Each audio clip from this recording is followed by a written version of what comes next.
Pues antes que nada deseamos agradecer la invitación a este foro, al Poder Legislativo. Consideramos sin lugar a dudas que este es uno de los temas que se debe analizar a profundidad, que se deben de considerar todas las aristas e implicaciones jurídicas, médicas y sociales que intervienen en el mismo. Y tal como el ejercicio que se está haciendo hoy, tomar en cuenta a todos los expertos y expertas en el tema. Desde la perspectiva de la asistencia social y con una visión de protección a la infancia, que es un tema que voy a repetir yo mucho el día de hoy, que así como se han incorporado en hablar de la perspectiva desde los derechos humanos, la perspectiva de género, hoy hay una obligación de hablar de la perspectiva de una visión de protección a la infancia. Es una nueva perspectiva que se tiene que incorporar.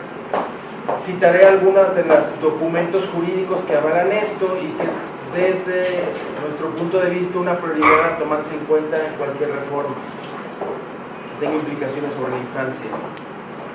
Vale la pena señalar que el Sistema Estatal para el Desarrollo Integral de la Familia, por medio de esta Procuraduría de Protección a Niños, Niñas y Adolescentes, que me honro en presidir, en este tema solicita en todo momento que se proteja el interés superior de la niñez, que las modificaciones legislativas que determine este Poder Legislativo cuiden de forma prioritaria no vulnerar ningún derecho de niños y niñas. Tal vez la aportación que yo les venga a traer hoy no tenga los alcances que ustedes esperen, porque creo que cada caso va a entrar precisamente en un análisis casuístico, y es por eso que la propuesta de modificación que deban de hacer tendrá que ser lo más precisa posible. Quiero citar que tenemos actualmente la Ley de Derechos de Niños, Niñas y Adolescentes para el Estado de San Luis Potosí. Es una ley relativamente nueva, de junio del año pasado, que ya tuvo una modificación legislativa en diciembre del año pasado también, pero que es el marco normativo general para proteger hoy en día los derechos de niños, niñas y adolescentes. Esta ley viene precedida de la Ley General de la misma materia, que es un documento considerado al más alto nivel de protección de derechos para este grupo de la población que son los niños y niñas. La gran trascendencia que ha tenido esta ley es que transforma a que los niños y niñas, como siempre se han visto, con un aspecto de garantistas, de solamente estar tomando decisiones por ellos, pues ahora transforma esta ley incluso el concepto de los DIF para que dejemos de tener una visión asistencialista al tema de la niñez y que sea una visión de protección de sus derechos. Quiero citar también que esta ley general viene derivada del cumplimiento a la Convención sobre los Derechos del Niño, quien entre otros conceptos nos señala en el artículo 3º que en todas las medidas concernientes a los niños que tomen las instituciones públicas o privadas de bienestar social, los tribunales, las autoridades administrativas o los órganos legislativos, una consideración primordial a que se atenderá será el interés superior del niño. Esta misma consideración ha quedado señalada en nuestra Carta Magna el 12 de octubre del 2011 con una modificación al artículo 4º constitucional, pero también la Constitución de San Luis Potosí en su artículo 12, la Constitución local, también prevé lo mismo. ¿Qué es lo que prevé? Pues esta situación especial del interés superior de niños y niñas. ¿Qué quiere decir? Que en todas las decisiones y actuaciones que el Estado haga, se velará y cumplirá con el principio del interés superior de la niñez, garantizando de manera plena sus derechos, contemplando que los niños y las niñas tienen derecho a la satisfacción de sus necesidades de alimentación, salud, educación y sano esparcimiento para su desarrollo integral. Este principio debería de guiar el diseño, ejecución, seguimiento y evaluación de las políticas públicas dirigidas a la niñez. Marca responsabilidades, que disculpe que las esté leyendo tal cual, pero que tiene una implicación directa en las consecuencias que puede tener una reforma legislativa. Los ascendientes, tutores y custodios tienen la obligación de preservar y exigir el cumplimiento de estos derechos y principios, hablando nuevamente de los derechos de niños y niñas.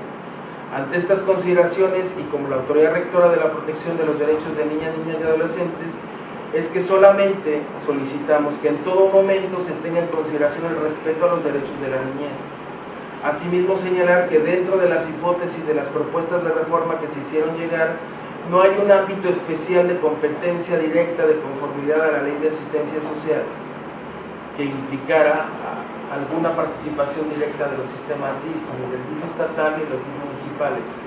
Por eso es que hoy yo estoy aquí, porque las propuestas que hay, más que una implicación hacia el asistencialismo social, no sería una cuestión de decir va a promover el Estado la asistencia social para la subrogación.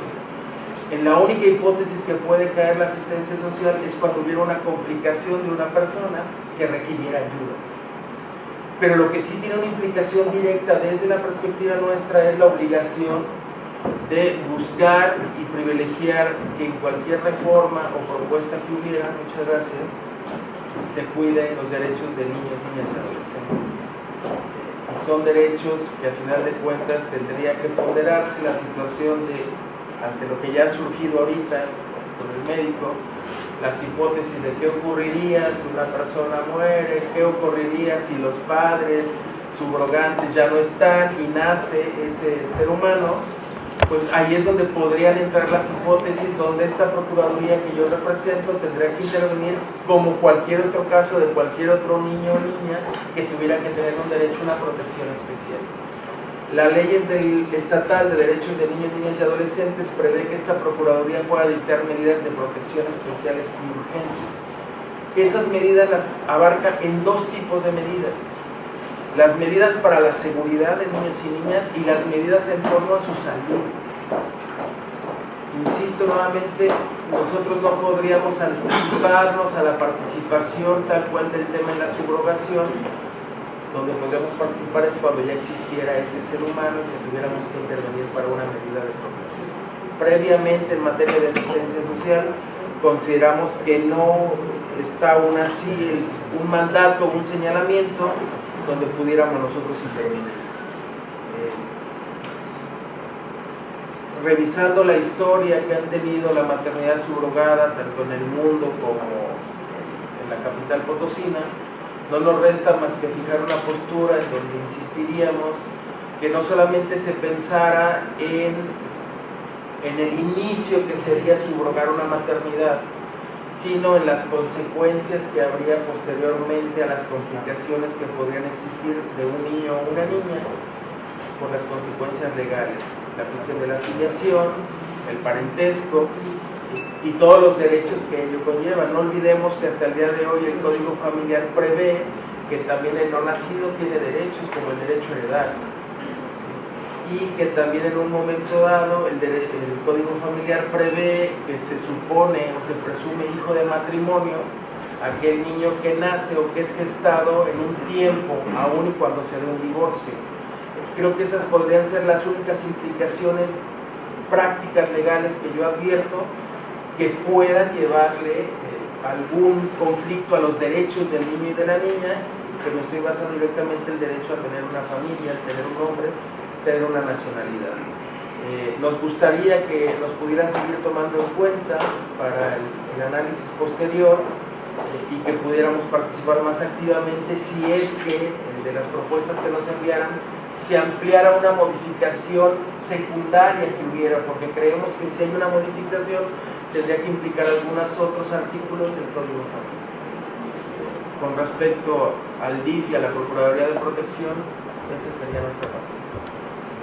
Licenciado, si hay un divorcio o un fallecimiento y hay alguna herencia para el niño y se queda solo, pasaría al más cercano de sus familiares, la madre de subrogada tendría alguna cosa que hacer ahí, o qué pasaría con el niño. Si entiendo bien, si ya nació el niño, ¿verdad? O está por nacer y va a nacer. También tiene derecho a heredar. O sea, hay un derecho que son los derechos que yo les manifestaba, que es que en primer lugar habría que definir, el alcance de la ley tendría que definir si también se adquieren esos derechos con respecto a los padres, futuros padres que están subrogando. No está previsto. ¿Sí? Lo que existe hoy en el Código Familiar es que ese futuro hijo tiene derecho a heredar. ¿De quién? Pues de quien directamente puede acreditar una filiación. Hasta el día de hoy, de la única persona que puede acreditar una filiación es de la madre. Salvo que esté casada, entonces se presume hijo de matrimonio. pero solamente esos casos, ni siquiera el concubinato alcanza esa protección, aun y cuando el Código Familiar dice que el concubinato tiene los mismos derechos concubinos y los hijos de los concubinos. En la práctica no tenemos eso. Entonces, porque genéticamente pues tiene tanto del padre como de la madre, ¿no? sí, aunque tendría que primero demostrarse eso. ¿Sí? Legalmente no estaría. Incluso yo tengo también muchas dudas a que ante un incidente como el que mencionaba, de un riesgo de mortalidad que existiera, no solamente el tema de heredar, muchos otros derechos o responsabilidades en quién quedarían. Lo que sí le puedo confirmar es que en lo que a nosotros respecta, si ese ser humano naciera y quedara en orfandad, pues nosotros deberíamos de protegerlo, resguardarlo y comenzar una investigación complicada, porque habría que ver quién va a tener los lazos familiares y filiales como para considerar una reintegración a una familia. Hay una modificación también a la ley de protección de los niños, ¿no? Pues nos estimaría un apartado especial en ese sentido, ¿no? Tendría que incorporarse una figura, porque no es, si bien de manera muy general podría estar contemplado que hay que darle protección a ese niño o esa niña, lo que no quedaría muy claro es, sobre todo el tema de filiación desde mi punto de vista. El tema de filiación, para quién genera la filiación y como repercusión de la filiación modificar otros aspectos del código familiar con respecto al tema de la herencia, si se va a equiparar a que tenga ese derecho a heredar y el derecho a quien asume la paternidad y maternidad.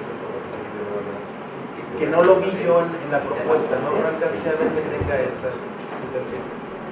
Abogado, no tengo mucha información específica, pero sí un poco en lo general.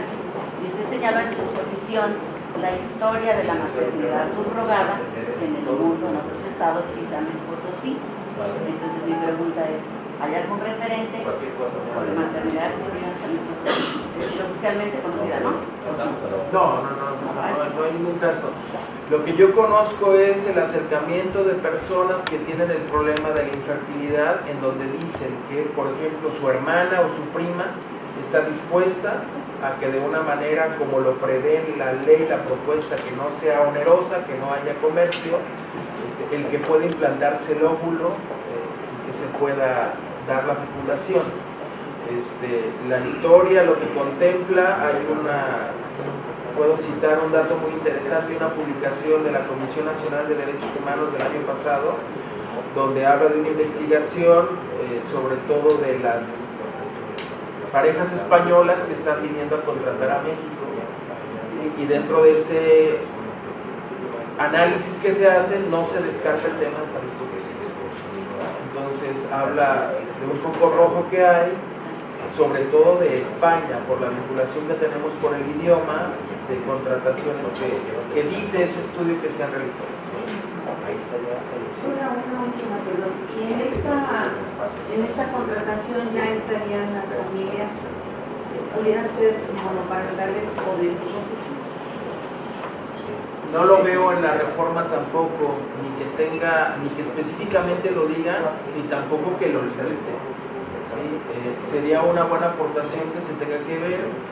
Tal vez el presidente de la Comisión de Derechos Humanos sería quien más pudiera decir, pero yo veo que hay un tema de derecho a la igualdad en algún momento dado, y que la ley no podría ser limitativa a quién haga o quién no haga un procedimiento.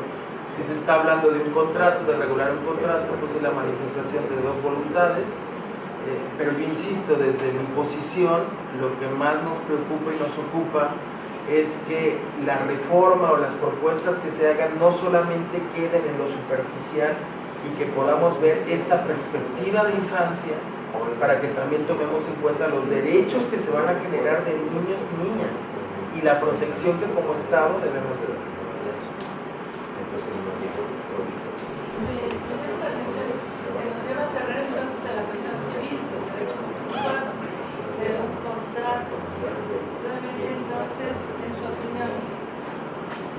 Ubicar una vida, una expectativa de vida en el objeto de ese contrato sería contrario al principio de protección a la infancia.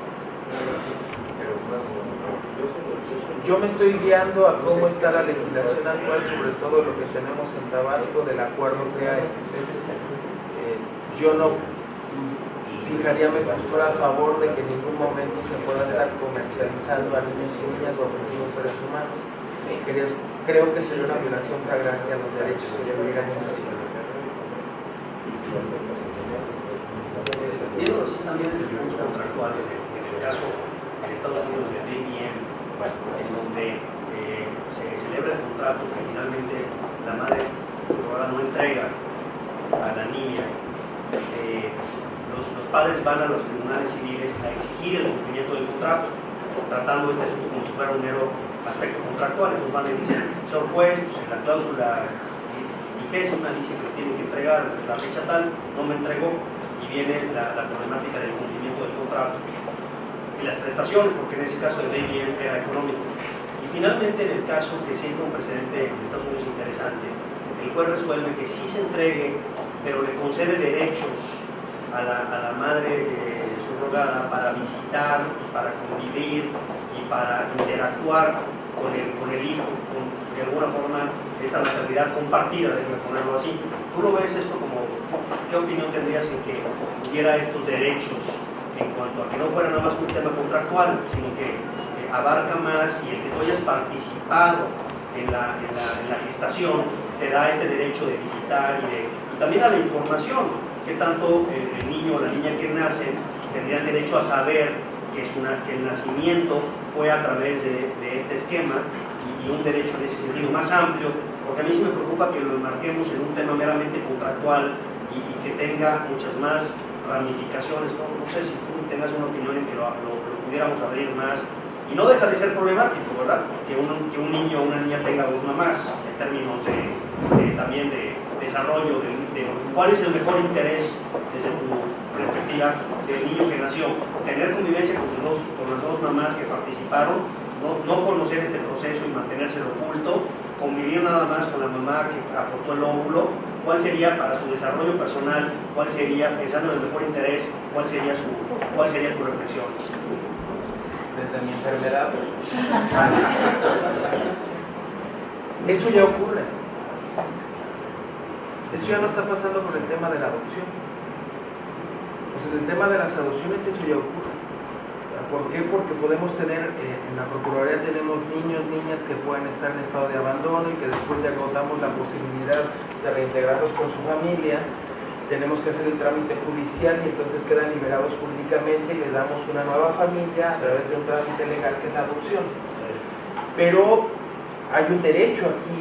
Yo más que hablar del derecho que tenga la madre, yo siempre les pongo esta perspectiva a través de derechos de la infancia, que pensemos en los derechos que tiene el niño y la niña, además de los derechos de los adultos, porque luego es una visión solamente desde los adultos, ¿sí? Eso es lo que yo quiero, a ver si puedo lograr que transformemos en algo y compartir la enfermedad. Ya nos está ocurriendo y en la ponderación de derechos se habla, y por eso se puso a rango constitucional el derecho del interés superior de la niña. ¿Qué es lo que más le beneficia al niño? Y vuelvo, vamos a tener que ir a un terreno casuístico. Pero hasta hoy en día, la experiencia del estudio internacional que ha habido a abordar este tema, lo que nos dice es que el niño tiene el derecho a conocer su identidad. Entonces, ¿qué es conocer su identidad? Que pueda saber de dónde viene y que tenga derecho a la verdad. Argentina ha hecho mucho este procedimiento, ustedes lo saben, ¿no? Las impulsoras han sido las abuelas de la Plaza de Mayo, ¿verdad? Después de lo que ha habido, y que arrancaron a niños de su hogar y los entregaron a alguien más. Entonces se ha generado varios documentos, incluso que se pueda conservar desde la línea médica, clínica, una base genética desde que nace un niño y una niña para que se pueda dar certeza de su identidad.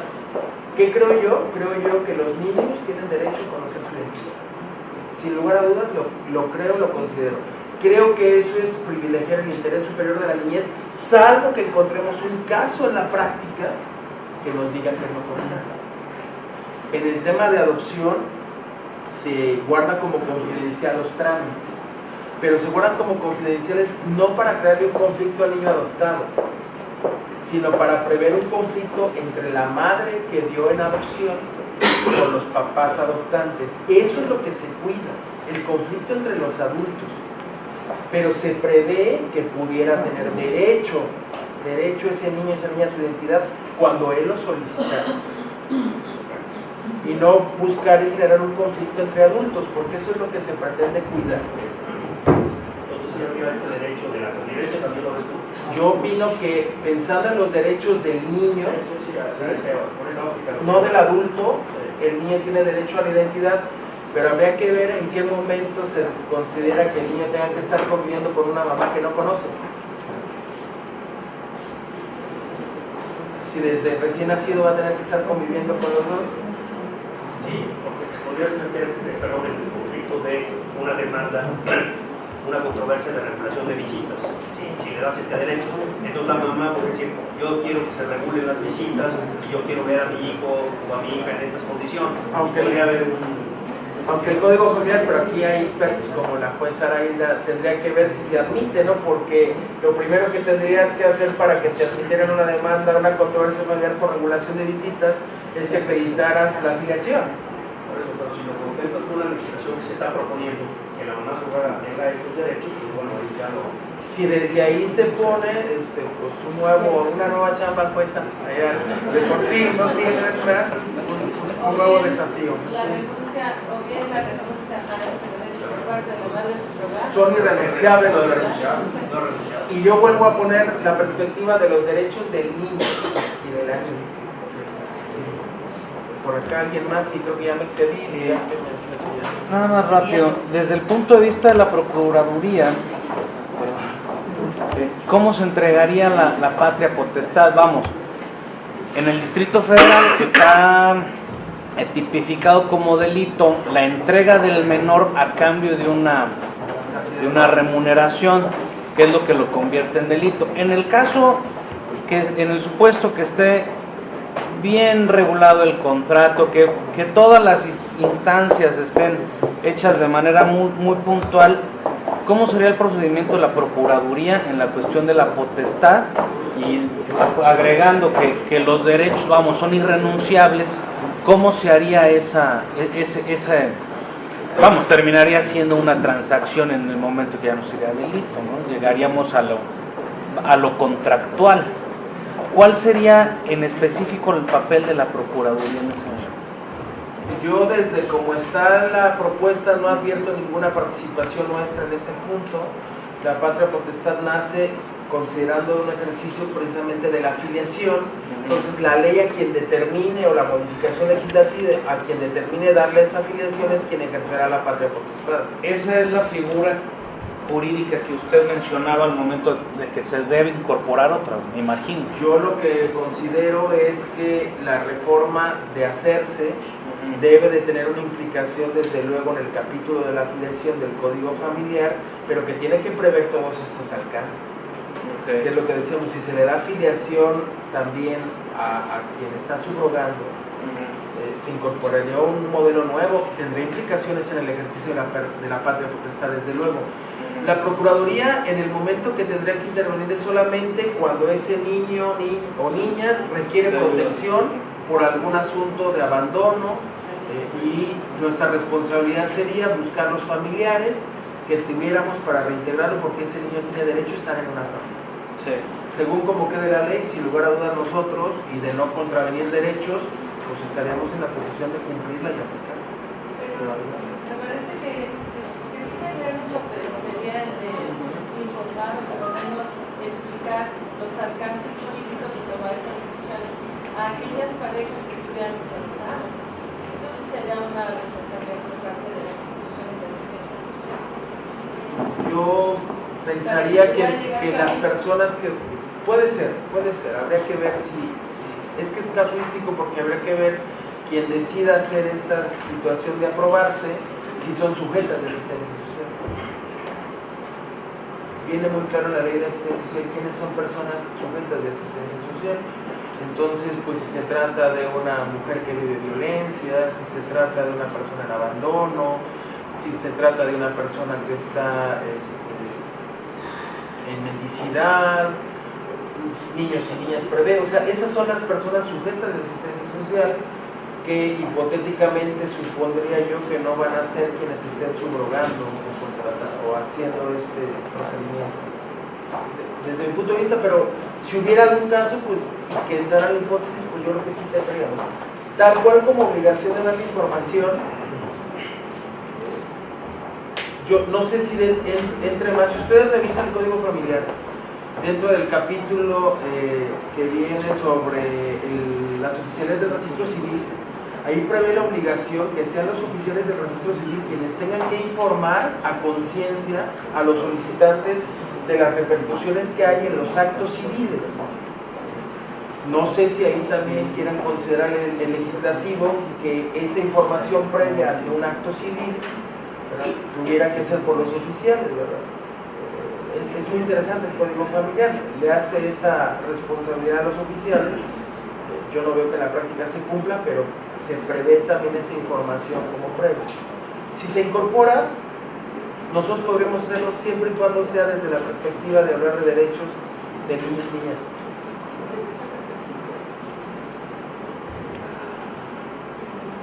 Me pregunto y pregunto, ¿cabe pensar si esta propuesta sobre la maternidad asistida se inscribe en el marco de lo que aún se debate de los contratos conyugales entre parejas del mismo sexo?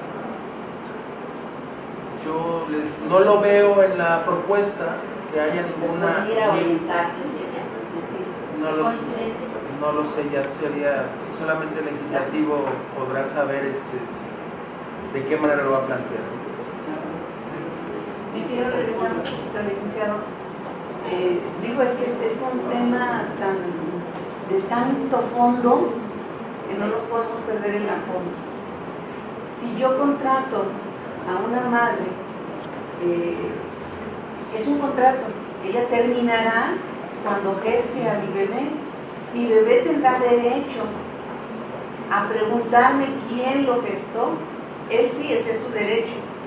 Pero ella tendrá derecho a inmiscuirse en mi vida diciendo que ella gestó al bebé. Yo creo que un contrato tendría su principio y su término, muy independiente del derecho de mi hijo. Porque era lo que preguntaba la licenciada hace un momento. Aquí tendría que haber límites. ¿Sí? No que mi hijo piense que tiene dos mamis, tiene una mamá. Si él quiere saber quién la gestó, tiene el derecho de saberlo. Mas esto no implica a la contratada para que pueda intrometerse en mi vida o involucrarse en mi vida familiar. Yo creo que eso también tendría que quedar claro en los términos de los contratos.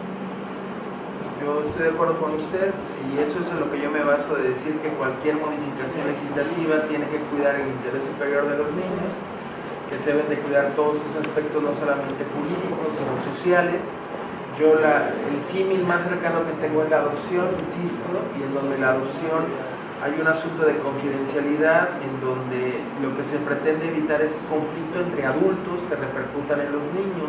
Puede ser una referencia si las expertas y expertos lo consideran y que el Poder Legislativo, creo que la responsabilidad ahorita, y que yo agradezco que nos hayan dado la oportunidad, es acercar los puntos de vista nuestros para que tengan mayor información y ellos puedan tomar en cuenta estas inquietudes en un trabajo que vayan a hacer.